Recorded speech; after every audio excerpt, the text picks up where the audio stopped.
PAD dari sektor pajak kendaraan bermotor, kemudian biaya balik nama, ini berkurang sekitar 4,2 triliun. 4,2 triliun. Nah, ini persoalan. Ini pemerintah Provinsi Jawa Timur akan menaikkan pajak kendaraan bermotor. Padahal isu itu keliru. Yang semangat masyarakat ini kita hargai dengan cara mempermudah kita memberikan pelayanan kepada masyarakat untuk membayar pajak kendaraan bermotor.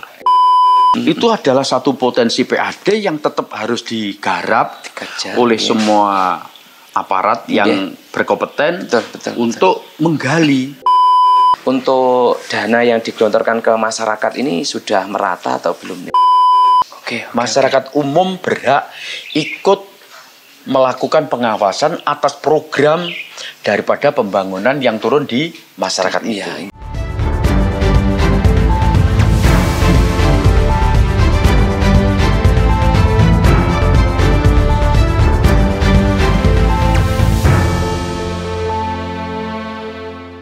Assalamualaikum warahmatullahi wabarakatuh. Waalaikumsalam warahmatullahi wabarakatuh. Pemirsa ABTV yang dimuliakan oleh Allah Subhanahu wa taala, berjumpa lagi bersama saya Udin dalam acara ABTV in Podcast. Tidak sekedar bicara, lebih dekat, lebih paham bersama anggota DPRD Provinsi Jawa Timur. Tentunya tema pada kesempatan kali ini sangat menarik sekali dan saya juga tidak bisa berbicara sendiri. Di samping saya sudah ada beliau Bapak Guntur Wahono SE. Assalamualaikum Bapak. Waalaikumsalam warahmatullahi wabarakatuh. Sehat Bapak. Alhamdulillah sehat. Siap. Ini teman-teman sudah menunggu jenengan. Karena ini luar biasa, sudah tidak asing lagi warga Blitar Tulungagung dengan jenengan. Amin. Ini berkaitan dengan langsung saja ya Pak Guntur, ini berkaitan dengan APBD Jatim, karena dari masyarakat mungkin ketika ada keluhan keluhan jalan, keluhan renovasi dan lain sebagainya, tentunya kan bertanya-tanya, ini Jawa Timur ini APBD-nya bagaimana? Nah, sebelum kita membahas kaitan itu, mungkin bisa dijelaskan dulu Pak Guntur, atau mungkin bisa menyapa warga Tulungagung dan juga warga Blitar. Monggo. Assalamualaikum warahmatullahi wabarakatuh. Saudara-saudara saya, masyarakat Dapil Jatim 7. Blitar Kota, Blitar Kabupaten, dan Kabupaten Tulungagung. Kali ini saya Guntur Wahono, anggota Komisi C DPRD Provinsi Jawa Timur, sedang diskusi terkait dengan persoalan PAD Jawa Timur. Memang, Mas Udin, Komisi C itu adalah komisi yang membidangi tentang keuangan. Ya, mitra kami adalah para dinas-dinas yang sebagai penghasil PAD. Nah, penghasil PAD. Maka melihat dinamika dan perkembangan Jawa Timur, APBD Jawa Timur, baik tahun 2024 maupun 2025, kami Komisi C sering melakukan kegiatan rapat kerja, rapat koordinasi, dan sekaligus melakukan kunjungan-kunjungan terhadap dinas-dinas atau badan usaha milik daerah Provinsi Jawa Timur selaku BUMD penghasil. Nah, untuk itu melihat potensi yang sangat luar biasa di Jawa Timur, maka dari tahun ke tahun tugas kami adalah bersama-sama dengan eksekutif menjaga agar PAD Jawa Timur ini minimal bertahan. Harapan kita meningkat. Minimal bertahan, harapan kita selalu mengalami peningkatan. Kenapa demikian?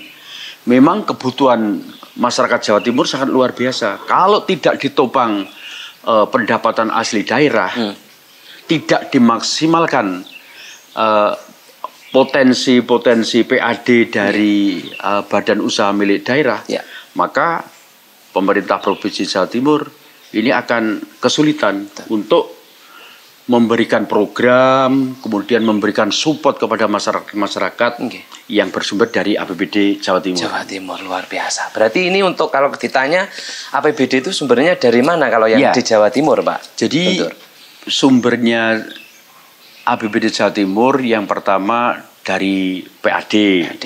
Yang kedua adalah dana dari pemerintah pusat. Oh, dari pusat. Ya.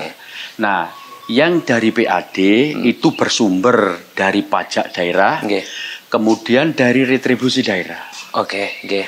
Pajak Daerah itu adalah pungutan yang dilakukan oleh pemerintah yang bersifat wajib berdasarkan ketentuan perundang-undangan. Nah, sedangkan retribusi itu adalah pungutan yang dilakukan oleh pemerintah kepada masyarakat atas imbalan jasa yang diberikan. Nah, kedua-duanya memberikan sumbangsih PAD yang sangat besar, yang sangat besar, sehingga ini perlu dijaga, perlu dijaga.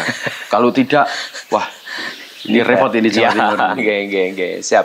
Berarti dari hal itu kalau ditanya gini lanjutnya, berarti untuk APBD wilayah Jawa Timur hari ini minus atau bertahan atau malah semakin tahun semakin naik untuk melihat itu? Sebetulnya dari tahun ke tahun ini belum pernah Jawa Timur mengalami penurunan, selalu mengalami peningkatan.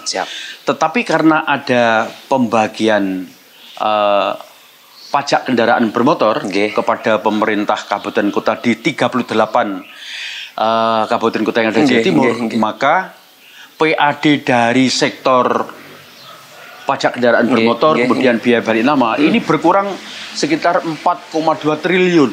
4,2 triliun. Nah, ini persoalan.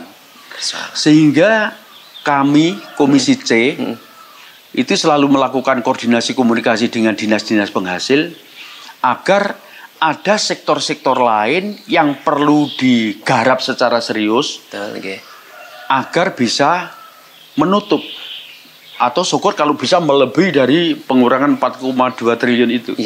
Nah, sektor apa saja yang potensi bisa dikembangkan untuk sebagai sumber penghasil PAD?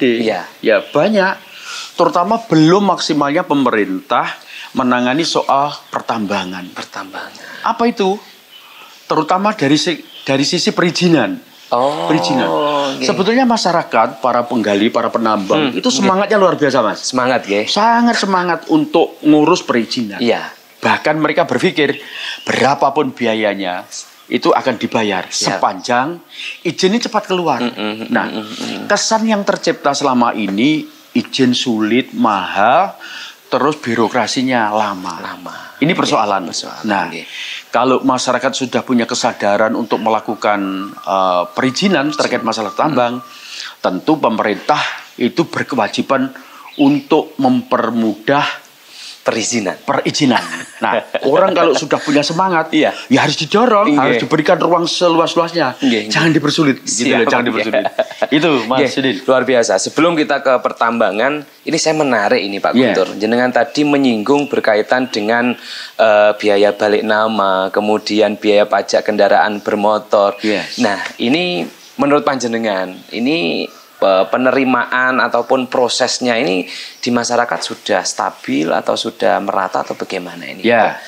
Jadi masyarakat itu kan sebetulnya sekali lagi tidak ada masyarakat yang tidak sadar itu. Cuma karena kesibukan, terus kemudian melihat ini ada informasi di tahun 2025 ini pemerintah Provinsi Jawa Timur akan menaikkan pajak kendaraan bermotor. Padahal isu itu keliru. Itu tidak betul.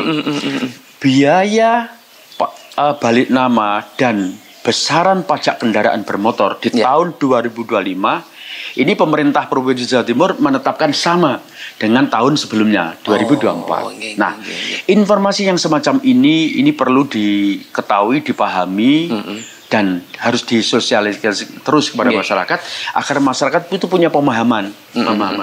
Berarti tetap. Nah, mereka khawatir kalau ini naik berarti saya bayarnya kan banyak, sementara sepeda saya kondisinya kayak gini. Itu mereka akan menjadi enggan. Itu satu. Yang kedua, kalau masyarakat sudah punya kesadaran semacam ini, mereka kadang-kadang enggan, tempatnya jauh, tempat pembayaran. Karena Blitar ini samsatnya kalau wilayah barat memang di Kota Blitar. 6 kecamatan ini di Kota Blitar. Tetapi yang sebelah timur, ini kan banyak ini. Ini kan ada 16 kecamatan lagi yang lain. Ini bayarnya diulingi. Kadang-kadang yang Wonotirto, Batung atau pinggiran selatan, Blitar Selatan, itu kan terlalu jauh. Nah, kadang-kadang mereka punya duit, semangat membayar ada. Cuma karena kesibukan ini tidak ada waktu untuk bayar. Nah, coba yang semangat masyarakat ini kita hargai dengan cara mempermudah kita memberikan pelayanan kepada masyarakat untuk membayar pajak kendaraan bermotor. Caranya apa? Ya Samsat ini ya harus jemput bola. Jemput bolanya dengan menggunakan mobil, kemudian mendekat kepada masyarakat. Betul. Apa itu di kantor desa, kemudian apakah di tempat-tempat keramaian atau di pasar, yang jadwalnya ini sudah terpublikasikan. Terpublikasikan melalui apa? Ya media cetak, media elektronik, atau melalui informasi yang disampaikan oleh para pihak, termasuk pemerintah desa. Itu, Pak. Itu penting itu. Penting, ya. Karena ini pemasukan PAD yang besar ini. Besar sekali. Kendaraan bermotor, Pak. Besar sekali, Pak. Besar sekali. Nah, sebelum kita ke ini besar, memang besar karena setiap orang itu per hari ini di rumah tidak hanya satu motor, kendaraan 2 sampai 3. Nah, ini konsep panjenengan tadi kan jemput bola. Nah, ini sebelum kita ke jemput bola, bagaimana pendapat jenengan terkait dengan masyarakat mungkin yang di rumahnya masih ada motor yang mati atau belum membayar karena begini, saya sebagai masyarakat Pak, kalau menjenengan kan DPRD kadang begini, wah ini lihat di medsos yang enggak bayar motornya langsung diambil. Nah ini apakah dengan kekerasan langsung diambil atau bagaimana pendapat jenengan untuk itu? Jadi yang selama ini dilakukan kan masyarakat yang kendaraan belum terbayar pajaknya itu kena sanksi manakala mereka kedapatan aparat yang lagi melakukan operasi. Terus seberapa besar sih aparat dari kepolisian, dari Polres itu melakukan operasi, kemudian bisa menjaring para pelanggar yang belum membayar pajak? Kan hanya seberapa, tidak seberapa itu. Masih banyak motor-motor atau mobil yang berserakan di pinggiran-pinggiran wilayah, di pelosok-pelosok itu. Yang itu sebetulnya kalau pemerintah kabupaten melakukan komunikasi dengan pemerintah desa, melakukan identifikasi. Nah, melalui kepala desa dengan perangkatnya melakukan identifikasi. Jadi per RT itu ada berapa kendaraan yang sudah membayar berapa, yang belum berapa. Nah, kemudian yang belum ini disarankan nanti bisa bayar di kantor desa. Ada petugas yang datang. Karena ada peran daripada pemerintah desa, maka pemerintah desa juga berhak dong mendapatkan hasil untuk kegiatan operasional membantu pemerintah dalam rangka menggali potensi dari sisi kendaraan-kendaraan yang ada di pinggiran-pinggiran ini yang belum tersentuh dengan operasi daripada aparat kepolisian. Itu penting, Pak. Berarti kan ini tidak hanya tanggung jawab polisi kan, Pak? Karena semuanya kan merasakan, karena ketika ini membayar, kemudian pendapatkan kan dirasakan untuk daerah juga dan desa juga gitu, Pak. Tentu. Nah, dan masyarakat itu sebenarnya seneng kalau ada petugas yang melakukan jemput bola semacam itu, karena mereka dipermudah. Tidak usah jauh-jauh ke Samsat, kemudian dengan ke kantor desa, ada petugas yang bisa melayani. Dan yang selama ini menjadi kendala, selain jauh tempat pembayaran, ini lama. STNK yang sudah dibayar lunas ini loh, terbitnya ini lama. Saya ini balik nama. Ini 5-6 bulan belum selesai. Ngapain kok lama sekali itu loh? Paling enggak ya seminggu apa gimana. Kunjungan berikutnya mereka ini sudah bisa diambil. Itu kan seneng tuh, Pak. Nah, plat nomor juga gitu. Plat nomor ini lama. Makanya plat nomor yang sampai hilang orang-orang enggan pesen itu. Itu ya gara-gara ini. Coba sekali lagi bahwa pelayanan ini perlu ditingkatkan oleh penegak hukum dari kepolisian, baik STNK maupun plat nomor ini dipercepat cetakannya sehingga masyarakat itu segera bisa menikmati dari apa yang telah mereka keluarkan berupa pajak itu tadi. Jadi dipermudah, tidak diperlama. Alhamdulillah jadi bisa segera untuk membayar pajak. Betul. Ini begini lagi. Banyak orang yang lagi viral hari ini, Pak Guntur. Kita ini tidak, nggak apa-apa menyebut wilayah, nggak apa-apa ya, karena kita dibanding-bandingkan dengan provinsi sebelah mungkin Jawa Barat yang ini pembebasan besar-besaran. Ini masalahnya apa? Masalah menurut jenengan masalah kesadaran atau masalah memang anggaran yang digelontorkan ini yang di provinsi sebelah ini besar gitu, Pak? Memang beberapa waktu yang lalu menjadi dilema yang ini menjadi suara masyarakat Jawa Timur. Iya.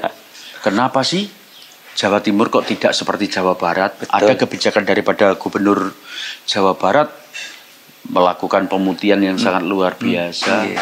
Nah, kalau kita pelajari secara mendalam, Ya. ini tingkat kepatuhan membayar pajak kendaraan bermotor. Ini lebih tinggi patuhnya Jawa Timur kalau ketimbang di Jawa Barat. Oh. Tingkat kepatuhan membayar pajak kendaraan bermotor di Iya. Jawa Barat itu cuma 50%. 50%. 50%. Iya, iya, iya. Sementara kita itu sudah mendekati 85%.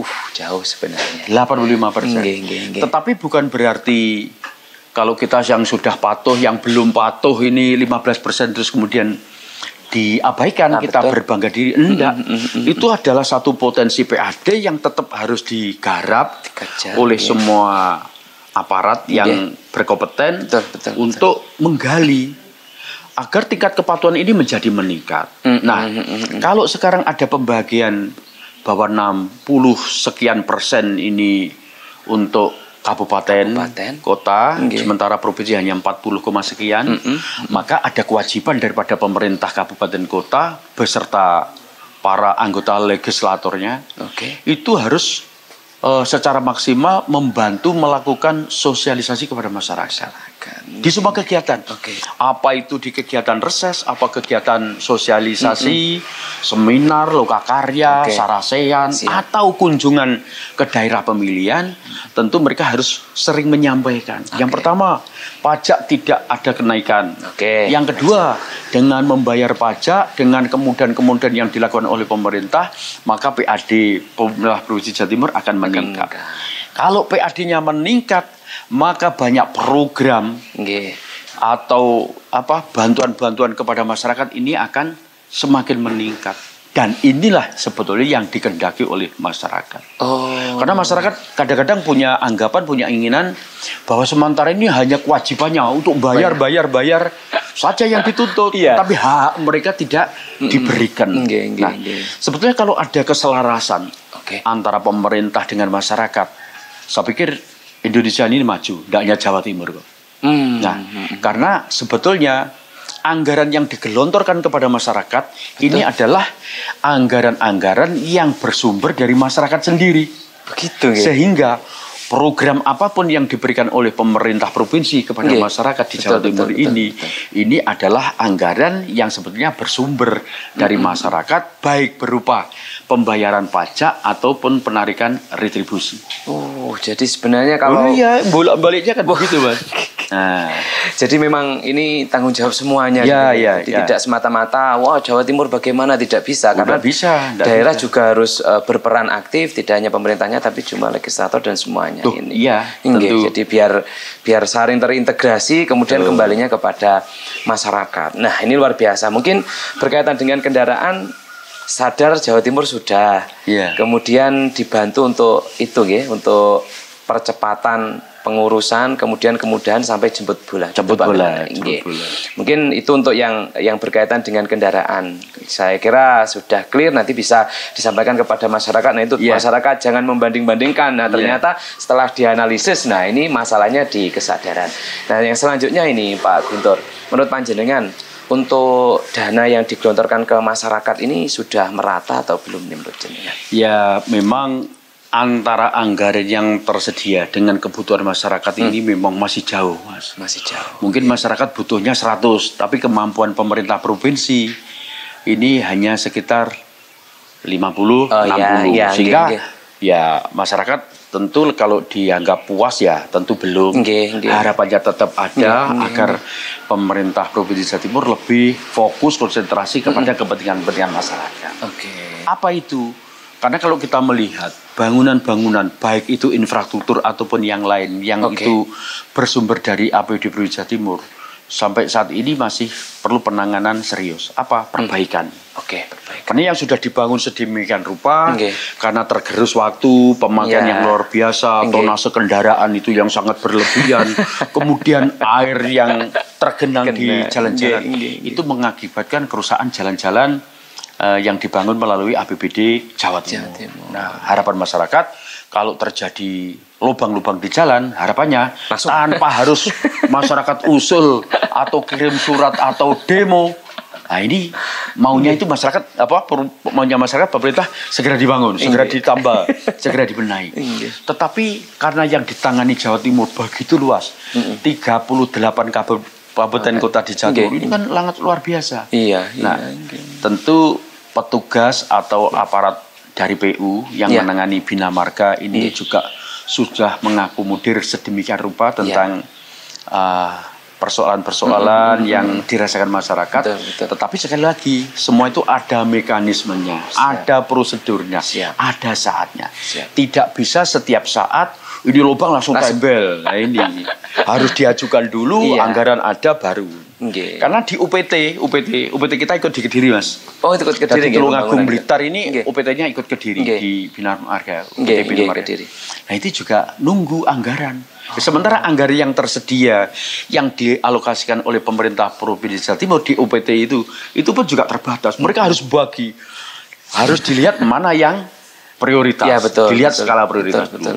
Sehingga tidak mungkin semua yang dikeluhkan masyarakat akhirnya dituangani sedemikian pun, tidak mungkin. Pasti tertangani, cuma harus bersabar. Kenapa harus bersabar? Itu tadi ada mekanismenya, ada tahapan yang harus dilalui agar ada pemahaman dari masyarakat, agar nanti pada saatnya yang jadi kendala masyarakat terkait dengan jalan-jalan yang berlubang atau yang rusak ini segera tertangani dengan baik oleh pemerintah provinsi. Ini itu. Ya, siap. Luar biasa. Teman-teman masyarakat, sebenarnya keluhan panjenengan itu sudah sampai ke Pak Guntur dan tim semuanya sudah sampai sebenarnya Pak Guntur, nggih. Tapi ya karena ada mekanisme-mekanisme yang harus dilakukan, maka butuh proses. Nah, tentunya ini berarti tugas masyarakat bagaimana untuk agar ini perjalanan ini lancar, bagaimana nih peran masyarakat khususnya? Yang pertama ya harus sering komunikasi koordinasi baik kepada dinas yang menangani, kemudian kepada para wakil-wakilnya. Karena tugas kami ini harus mendengarkan, membantu, memfasilitasi apa yang menjadi persoalan-persoalan rakyat. Nah, termasuk ini banyaknya program yang masuk ke desa-desa. Nah, itu ada satu tahapan yang biasanya terlewatkan. Ada kontraktor yang mendapat tugas dari pemerintah untuk menangani atau pembangunan apa begitu. Itu sebelum program itu masuk ke suatu desa, maka kewajiban pertama adalah mereka menyampaikan kepada pemerintah desa, Pak, saya mengawal program dari APBD Jawa Timur untuk mengerjakan rabat beton. Ini di wilayah jenengan volumenya sekian. Kemudian kalau bisa itu harus ada partisipasi masyarakat. Artinya yang ikut mengerjakan program dari APBD Jawa Timur itu juga melibatkan masyarakat sekitar. Mereka dipekerjakan di situ. Dan mereka juga diberikan haknya, honornya. Kemudian masyarakat ini juga ikut wajib memberikan pengawasan. Masyarakat umum berhak ikut melakukan pengawasan atas program daripada pembangunan yang turun di masyarakat itu. Untuk apa? Untuk menjaga agar kualitas pekerjaannya ini bagus, yakin ini aman, sesuai prosedur. Karena bisa saja terjadi, mohon maaf ya, bisa saja terjadi bahwa pembangunan pengaspalan itu yang mestinya dari awal itu dikasih pasir, setelah itu dikasih batu, setelah batu dikasih sertu, kemudian baru pengaspalan. Ini kalau tidak terjadi pengawasan, bisa saja yang bawah ini bukan pasir, tetapi tanah biasa atau lebo. Nah, kalau itu yang terjadi, maka dipastikan bahwa kualitas pekerjaan itu tidak bagus. Kalau tidak bagus, segera rusak, maka akses pendidikan anak-anak ke sekolah, akses ekonomi masyarakat, akses para pegawai untuk bekerja ini akan terganggu. Dan ini dibangun kok malah jelek, malah rusak. Itu, Pak. Nah, kalau terjadi temuan-temuan tentang tidak prosedur dalam rangka pelaksanaan, maka masyarakat ini tidak perlu takut, tidak perlu sungkan, tidak perlu ewo-pekewo, harus menyampaikan. Menyampaikan ke siapa? Boleh langsung kepada PU yang nangani, dinas terkait PU Bina Marga. Kemudian bisa menyampaikan kepada para wakil-wakilnya. Oh, langsung jenengan Iya, itu nggak apa-apa nggih? bisa menyampaikan Pak Guntur. Ini ada pembangunan di RT 1 RW 5 desa ini, kecamatan ini kualitasnya begini. Apa yang sampean tahu? Oh, ini mestinya begini. Nah, kami akan menyampaikan kepada pengawas karena setiap pekerjaan itu di dinas menyiapkan pengawas untuk memastikan bahwa pekerjaan ini kualitasnya bagus. Iya.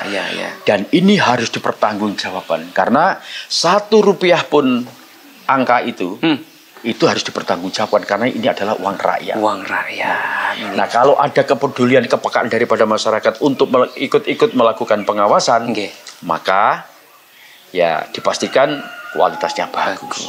Kualitasnya bagus. Kalau bagus, yang puas siapa tuh? Yang puas benar tetap masyarakat. Akhirnya kalau kita pikir lagi, masyarakat yang bayar pajak, mereka membayar retribusi, kemudian kembali ke masyarakat dalam bentuk bangunan, dan mereka bisa menikmati dalam jangka waktu yang lama. Tapi sebelum kita ke closing, waktunya nggak hampir habis. Ini masyarakat itu terkadang takut, Pak Guntur. Jangan sampaikan jangan takut, tapi terkadang takut. Nanti ketika saya lapor, nanti malah saya ketiban masalah. Nah, ini bagaimana jenengan ini? Kami para wakil rakyat akan menjamin bahwa tidak akan ada sanksi apapun kepada pelapor. Jaminan. Dan kami pun tidak mungkin menyebut siapa pelapor ini. Tetapi dalam kapasitas kami sebagai wakil rakyat harus mengawal semua program-program yang dilakukan oleh pemerintah kepada masyarakat agar masyarakat ini bisa secara maksimal bisa menikmati dengan sebaik-baiknya. Nah, karena kami ini terbatas kemampuan kami, jadi jangkauan kaki tangan kami terbatas, mata telinga kami juga terbatas, maka perlu ada koordinasi yang harmonis antara rakyat dengan para wakilnya. Kalau nanti terjadi komunikasi yang harmonis, insya Allah semua akan sesuai dengan harapan. Jadi tidak usah takut teman-teman, ada jaminan dan tidak akan disebutkan dirahasiakan. Ini luar biasa. Jadi teman-teman tidak usah takut kalau ada pelanggaran-pelanggaran ataupun mungkin spek dari bangunan bantuan itu kurang dari apa yang sudah ada. Nah, ini sementara ini menurut panjenengan berkaitan dengan yang lapor ini sudah mulai sadar apa belum untuk masyarakat? Sudah banyak yang lapor apa belum? Gini, Mas, memberikan pemahaman kepada masyarakat mereka untuk berani bersuara. Karena kalau mereka tidak berani menyuarakan kalau terjadi, mohon maaf, kecurangan, kesalahan, maka rakyat itu ya ikut salah. Ikut salah. Nah, walaupun dari Badan Pemeriksa Keuangan ini juga sering mendapat laporan, kadang cek lokasi, melihat kualitas pembangunan, walaupun kualitas pengaspalan aspalnya ini sudah dilabkan, tetapi yang berapa banyak yang dilabkan, yang lain kan enggak. Yang lain kan enggak. Makanya BPK sering turba ke tempat-tempat yang dibangun melalui APBD Jawa Timur, agar apa tuh? Agar bisa dipastikan bahwa kualitas bangunan itu baik. Tidak ada kebocoran-kebocoran uang rakyat. Karena kalau kita sadar sebagai orang biasa, begitu susahnya masyarakat kira-kira mengumpulkan uang untuk membayar pajak ini. Nah, sehingga kalau mereka sudah merasa sulit cari duit untuk bayar pajak, kemudian tidak melakukan pengawasan, ya maka masyarakat menurut saya itu juga keliru. Sehingga harus ada kebersamaan di antara kita. Ora perlu tidak perlu takut, karena tidak ada yang perlu ditakutkan.